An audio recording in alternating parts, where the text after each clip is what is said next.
Pero antes debe entender que sin dudas el término de la Gran Comisión sucederá en el tiempo de Dios y en su poder.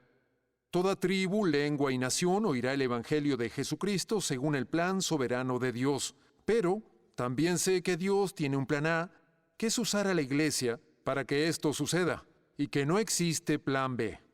Robert Coleman, en su libro El Plan Maestro de Evangelismo y en su materia aquí en la Universidad Misión Mundo Musulmán, dice: la estrategia evangelística de Jesús, de hecho, el cumplimiento de su propósito de venir al mundo, morir en la cruz y resucitar entre los muertos, dependía de la fidelidad y del compromiso de sus discípulos a esta tarea.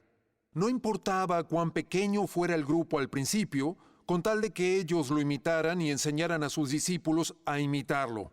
Ese era el modo por el cual la iglesia triunfaría, a través de la dedicación de los que conocieron al Salvador tan bien que su Santo Espíritu los movería a contar a otros. Por más simple que parezca, ese era el modo por el cual el Evangelio vencería, no había otro. Amén. Veremos primero lo que necesitamos hacer en el ámbito personal para terminar la misión. Segundo, lo que tenemos que hacer como comunidades de fe e iglesias locales. Y tercero, lo que tenemos que hacer en cuanto a iglesia global. Entonces, principios personales de la Gran Comisión, luego iglesias locales y finalmente iglesia global. Cada uno de nosotros posee responsabilidades específicas para garantizar que estamos desarrollando nuestro papel individual en la Gran Comisión. Entonces, comencemos por lo básico, discipulado personal. Tú no haces un discípulo a menos que seas uno. Eso quiere decir que antes de que podamos hacer discípulos en las naciones, necesitamos ser discípulos primero.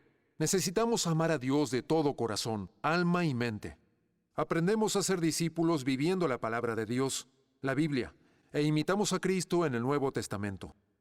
El apóstol Pablo reprende a los corintios cuando dice: así que yo, hermanos, no pude hablarles como a espirituales, sino como a carnales, como a niños en Cristo. Os di a beber leche, no alimento sólido, porque todavía no podíais recibirlo. En verdad, ni aún ahora podéis, porque todavía sois carnales. Esto, según estudiosos, fue escrito entre 3 y 5 años.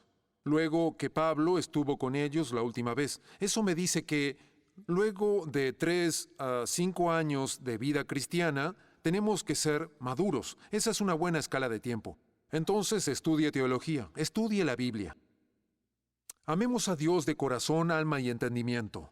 Tenemos que aprender lo que es un discípulo según la palabra de Dios. Si es creyente y aún no leyó la Biblia, hágalo. Comience en Génesis y vaya hasta Apocalipsis. Póngale seriedad, léala hasta el fin y lea 4 capítulos por día y la terminará en 9 meses y medio. Hágalo todos los años. Entonces aprenderá a contar historias del Evangelio, de Génesis a Apocalipsis. Intente contarla a sus amigos más cercanos. Haga lo necesario para interiorizar la palabra en su corazón. Busque contar las historias de la Biblia a las personas para que entiendan el mensaje mientras comparte su fe con ellas. Haciendo esto, comenzará a experimentar en la práctica lo que significa seguir a Cristo.